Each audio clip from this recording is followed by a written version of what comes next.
Well, this is according to Callus. It's a Thursday.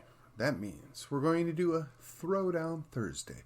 And just so I don't violate the 11th commandment, the Reagan commandment, if you will, of not speaking ill of other Republicans, I'm going to let somebody else speak for me. And because that person is in a position of quite a bit of influence, let me just say that I will express my disappointment my own way after all is said and done. And it's not unique and it's not directly aimed at this one person, but if you listen to the commentary, you'll know immediately who it refers to and why we as Texans should be disappointed, why we should expect more and better from our state reps. So please, join me on the podcast and listen in. Okay, so that being said, intro over. Let me jump in. So, in case you are not aware, there's been some things that have happened in D.C.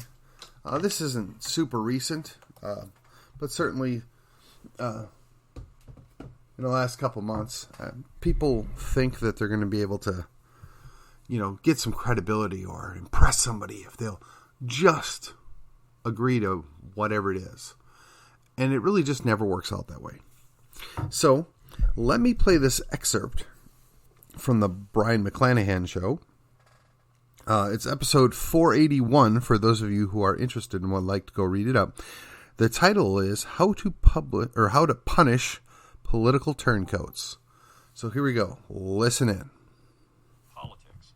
So it's fun for me when somebody that I changed my perspective on things with that book, Why Not Freedom, sends me emails saying, hey, I like what you're doing. Would you talk about this? Or what do you think about this? So I got an email from Ron Kennedy the other day, and he has a website. The Kennedy twins have a website, and he posted this on his website, and it's good. It's about the most recent activities for Congress and removing these statues.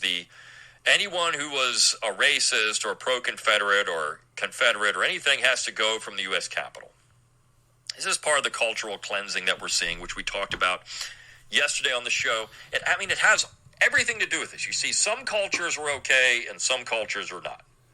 We have to have a unitary American culture, and it has to purge anyone who opposes this unitary Yankee American order. So if it's against it, we don't want to have a pluralistic society where we have some states that have some things and some states that have other things. Nobody objected to what Massachusetts wants to stick in Statuary Hall, or California, or North Dakota. Nobody objects. I didn't hear any Southerners stand up and say, you know what, I don't want these guys in Statuary Hall because they, if they're a Union man, well, they killed my ancestors. I don't hear anybody saying that. No, it has to be Southern statues have to go. Now, the problem with all this is the Republican Party responded in the worst possible way. And that's what Ron Kennedy talks about in this. And I'm going to read the end of the piece more than the first part of it, because the first part of it we'll actually cover on the Abbeville Institute podcast later in the week. But I want to talk about the last part of it. But the way the Republican Party responded was typical Republican nonsense. This is the problem with the Republican Party. It's why it's a stupid party. Their response? Well, all these people are Democrats. They should just go anyways. You're just getting rid of Democrats. We should have real Republicans in the Statuary Hall. How stupid are these people? It's a rhetorical question. They're really stupid. But this is the problem with Republicans. They think that simply by pointing out that Southerners at that time were Democrats, that the Democrat Party dominated the South. There weren't really any Republicans in the South at all in the 1860s, not until after Reconstruction, or after the war and during Reconstruction. By pointing out these people were all Democrats, that the Klan was Democrats, that not always. There was a lot of Republicans who were Klan members as well by the time you get to the 1920s. That the Jim Crow was Democrats. Well, that's not true. Republicans were pushing Jim Crow, and who would become Republicans. In Connecticut, early on, I mean, this is before the war began, you had Jim Crow laws in northern states. So all of that is based on a faulty understanding of history anyways. But they think by saying this, that somehow this is going to make Democrats rethink their strategy. And, we don't want to get rid of these people because they're just Democrats, so we got to support Democrats. Or that they would have any moral qualms about purging all this stuff from their own group. They don't even care. They're like, well, yeah, okay, so do Democrats. We don't believe in that anymore, so we're just going to get rid of it. That somehow trying to say the Democrats are the party of race and slavery, and that's going to make people not vote Democrat. It's never going to work. All you're doing is making yourself look stupid. And there are a few people that would say this. I think Michael Knowles has come out and said it. Hey, this is a really bad strategy. It's not going to work. In fact, what you're doing is just allowing them to take the stuff down. Because if they're all just Democrats, well, then sure, we have control over what Democrats we want to celebrate. So here you go. We'll take it down. You're not even offering a counter argument at that point. You're just saying, okay, yeah, we agree with it. In fact, most Republicans voted for this thing. Very few Republicans had the backbone to say, no, we're not going to say take these things out. This is up to the states to do. They're the ones that send the statues. We're not going to say these statues aren't welcome here. And, of course, one of the big ones was John C. Calhoun in South Carolina, the most important South Carolinian in the history of the state. If anybody else from South Carolina should be in Statuary Hall in the U.S. Capitol building, it should be John C. Calhoun. The man was vice president of the United States, U.S. Senator, member of the House of Representatives, Secretary of State, Secretary of War. I mean, if anybody should be in the U.S. Capitol building from South Carolina as a statue, it should be John C. Calhoun. This is how stupid these people really are. But no, he was a racist who supported slavery. Well, I mean, are you going to say the same thing about, you could say this about the Founding Fathers, right? I mean, all of them were racists. Some supported slavery more than others. But, I mean, this is an argument the left would make. And by default, when the Republicans stand up and say, well, yeah, these people all supported slavery, they got to go, they're just Democrats, you're just giving in. Where is the opposition to this stuff? Where is the opposition to the cultural cleansing taking place in America? The entire structure of cancel culture is just ruining traditional America. So the answer should have been from Republicans, no, shut up. Now, they couldn't have stopped it because the House had enough votes, and I'm sure the Senate will probably go along with it. I don't know. But, the House had enough votes, so they could get it. I mean, it wasn't going to stop it, but they should have said no. That should have been the correct response, just like with the National Defense Authorization Act. And that, my friends, directly correlates to not one, but two Texas members of the House of Representatives. They opted not to say no, and their pithy, his words, stupid answer is, well, we're just removing Democrats. We're never going to convince anybody of anything if we're always undercutting our own actions, if we're always hurting ourselves, if we're always shooting ourselves in the foot. We're never going to convince anybody that we stand for anything or that we're going to be willing to do what needs to be done. Now, I guess, I'm not going to lose sleep over it either way. I just got to say that I'm just thoroughly disappointed. But I'm not gonna get angry. I'm not gonna call and yell at my House rep or that House rep or your House rep, because really, it doesn't matter. The problem is that they forgot who they're working for. They forgot who puts them in office. They forgot what their job is. And I don't know if it's just because they're lazy, because they're stupid, because they just don't care. I don't know what the motivation is. I won't project my own thoughts on it because maybe there's some legitimate reason other than the stupid answer that Brion McClanahan pointed out so well. The idea that we're going to convince people to think differently by pointing out hypocrisy has never really worked. Oh, you might find one or two, but by and large, they don't care. People live in the hypocrisy day in and day out. They just don't care. And right now my mind just went blank, but the idea that you can have two ideas that simultaneously oppose each other and you believe both to be right at the same time, that should be bothersome to most people, but it's not. Most people just are willing to write that off, to not be concerned about it, to not let it affect the way they think. Myself, I'm always working to be consistent. I'm always working to be internally consistent and externally consistent. How I deal with people, how I deal with ideas, I try and hold it to the same premise, to the same ideal, to the same measure, right? What is good, what is bad? What is ideal, what is less than ideal? What is something that I would like to do, but now what is something that I can actually do? That's kind of the basis of why we compromise, right? We would like many things, but you can't have everything. So you accept that you can get a couple of things, and those other things you got to put on the back burner, or those other things you have to wait for, or those other things you just have to accept you're never really going to have them. You prioritize. What's the thing that I need most? What's the thing that I desire the most? What's the thing that is something I cannot do without? You know, if we can't even get people that took an oath of office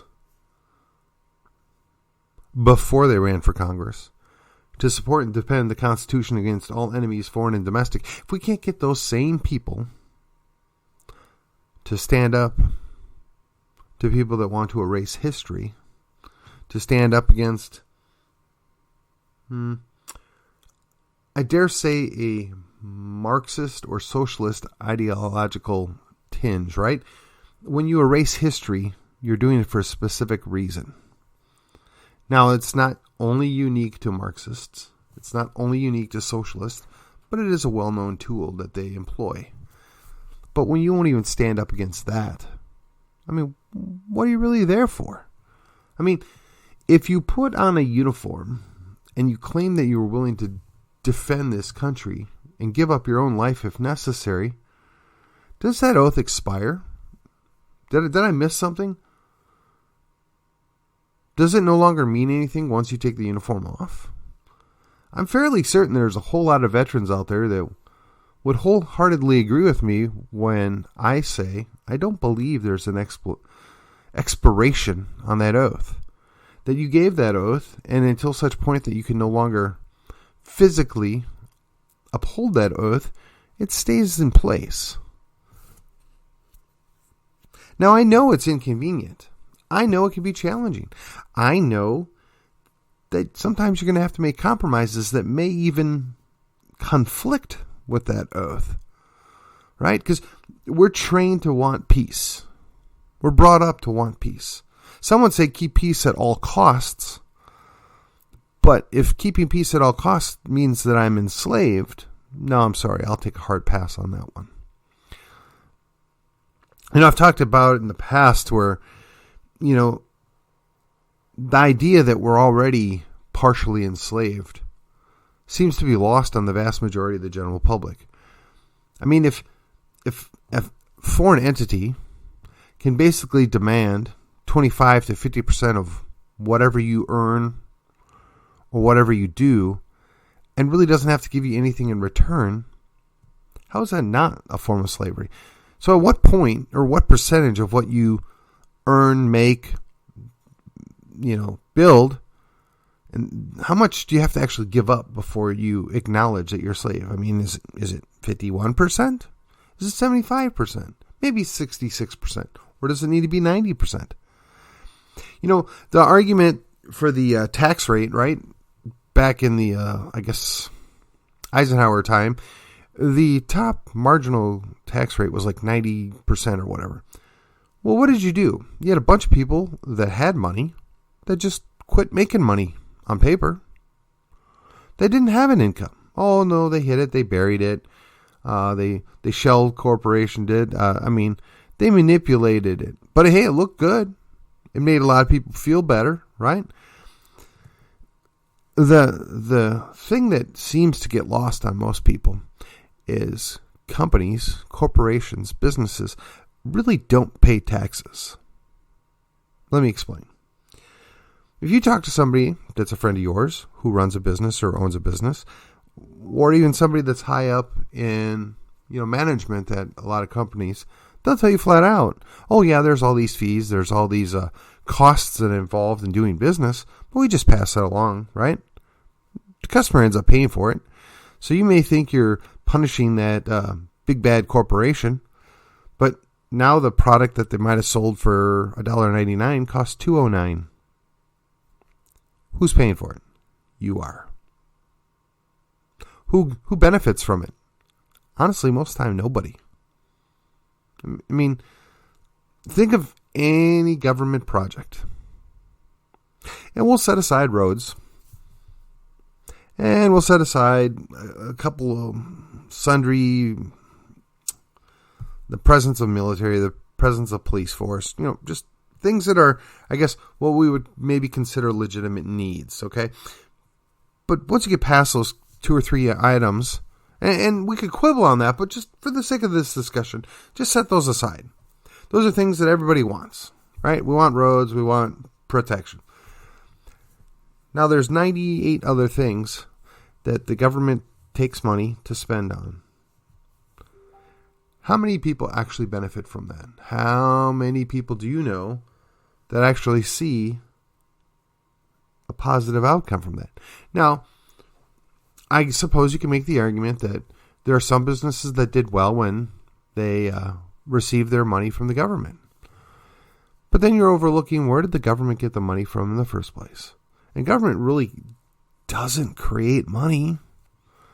I mean, they can basically get a bank loan, right?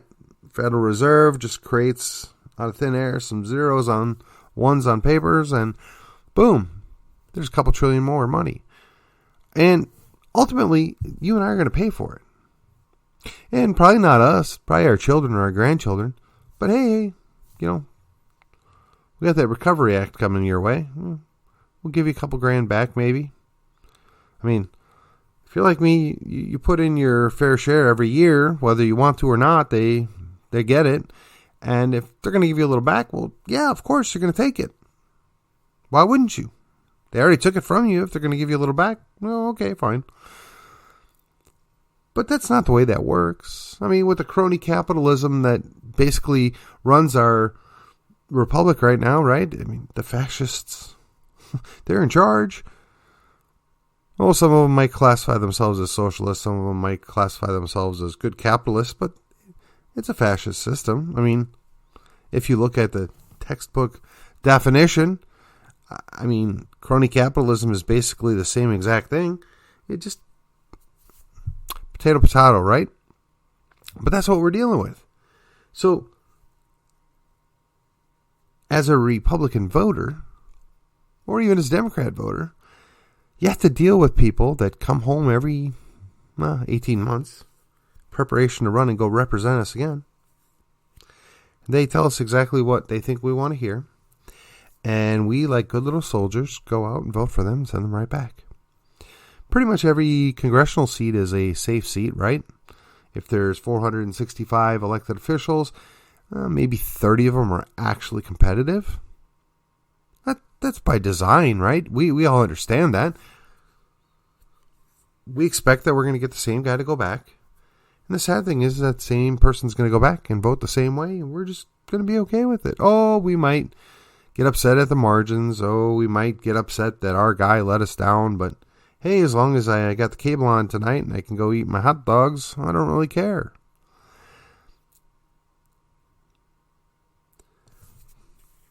But I got to wonder. People aren't watching sports anymore. And they want to blame, streaming media. Okay, fine. People aren't going to outdoor events anymore. And we're looking at the macro scale, right? Those things are supposed to grow every year or they're dying. So when they're not growing or they're losing share, they're dying. So what are these people doing? Well, I would hope that most of those people have put down the snack cake and are actually paying attention to what's going on in the world around them. I would hope that some of them are at least being actively involved in something, somewhere, building a community, saving, doing something proactive. But I don't know. Maybe just checking out,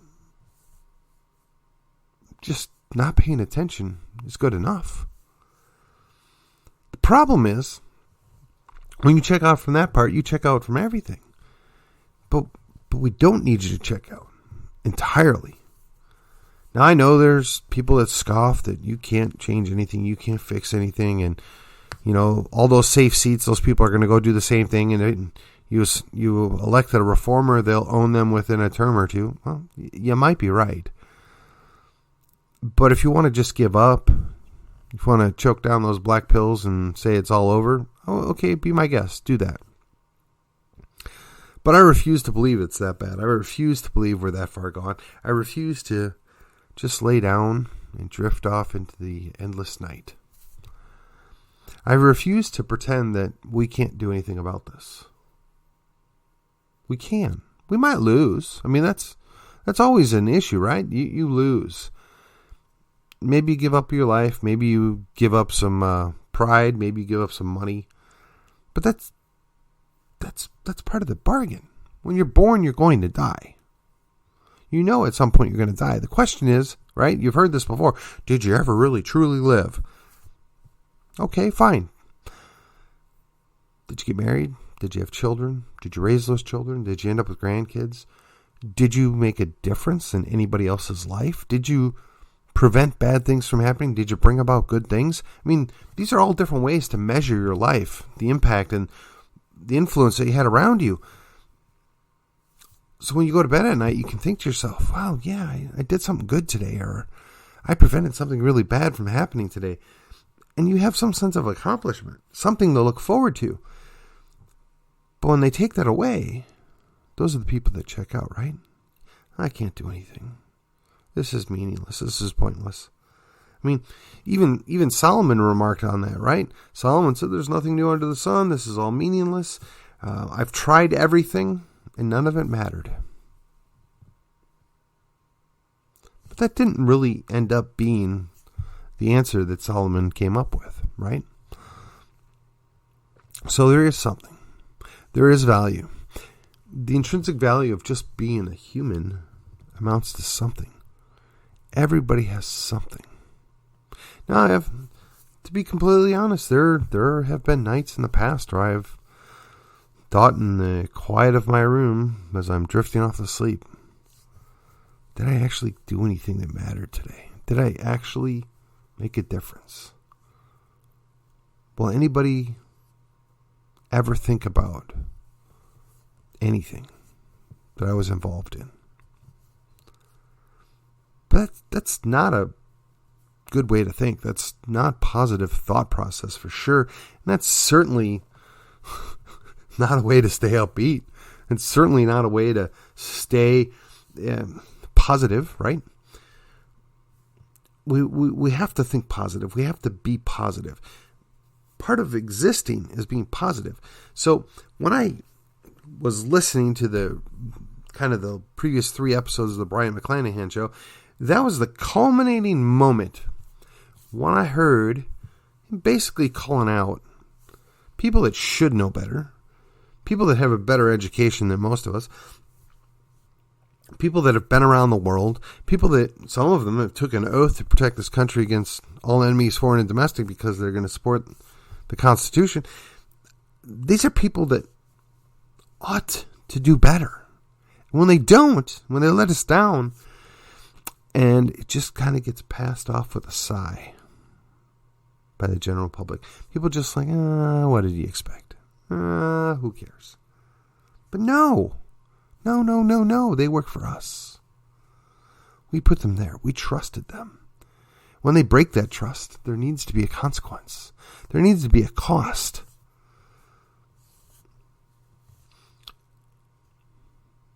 I have a couple of ideas. One of them I got from Brion McClanahan, which is interesting because I had a similar idea that I had thought up of months earlier in a private conversation that we were having about how to deal with some of the problematic things that we see going on and are not in a position to stop on our own. How do we overcome that? Well, I'm going to save that for a future episode. For right now, let me just tell you that you have to pay attention. You have to look. You have to believe that getting up in the morning matters. You have to believe that what people say matters. What people do matters even more.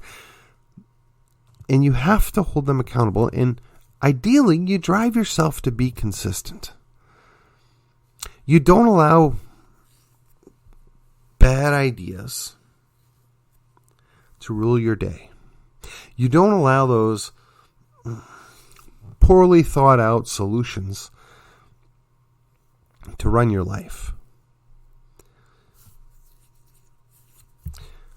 You take the time and reflect.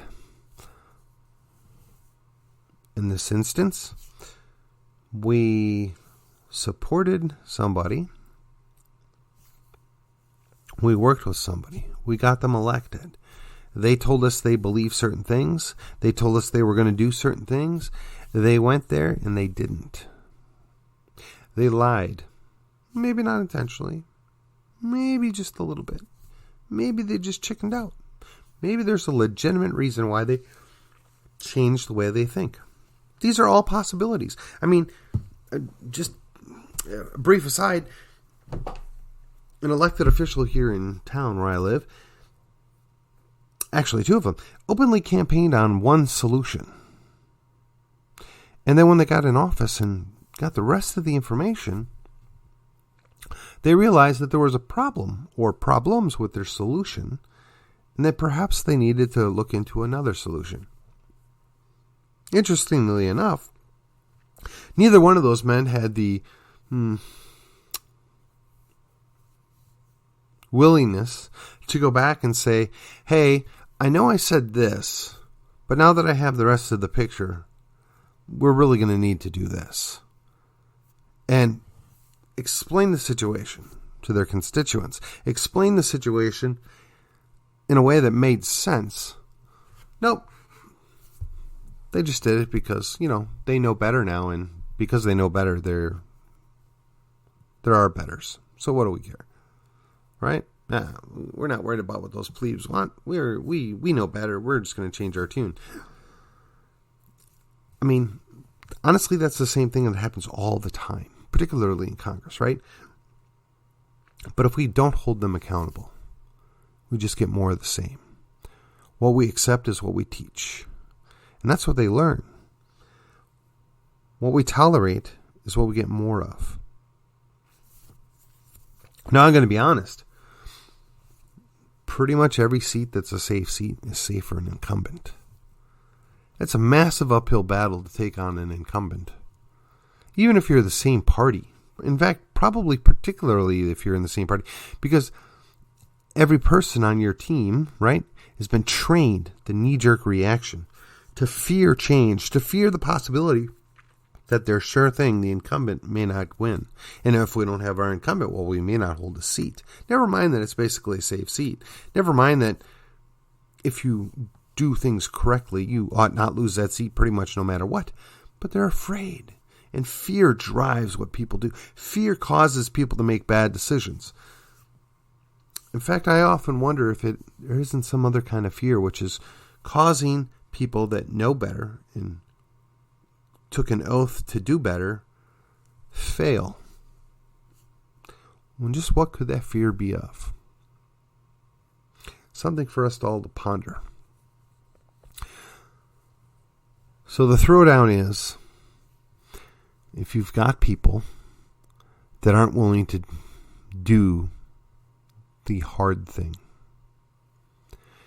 And then they won't even turn around and do the thing that's not hard. Throw them out. That's my solution. Throw them out. If you're from the other party, okay, you got bums too. You got weak links, right? There's absolutely nothing wrong with trading them out. There's absolutely nothing wrong with cycling through people.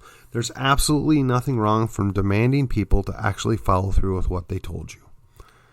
That's part of being an adult. That's part of following through on an oath. And honestly, that's part of not being stupid. Well, friends, in case you haven't figured it out, there are two people that Brion McClanahan was speaking of in Texas, even though he didn't mention them by name. Although in that episode he does mention Scalise, Steve Scalise out of Louisiana, I believe. He mentions him by name only because you would think of all the congressmen that would learn their lesson, it would have been Steve Scalise. But, hey, sometimes stupid knows no bounds. That is according to Callus, and I will see you on the other side.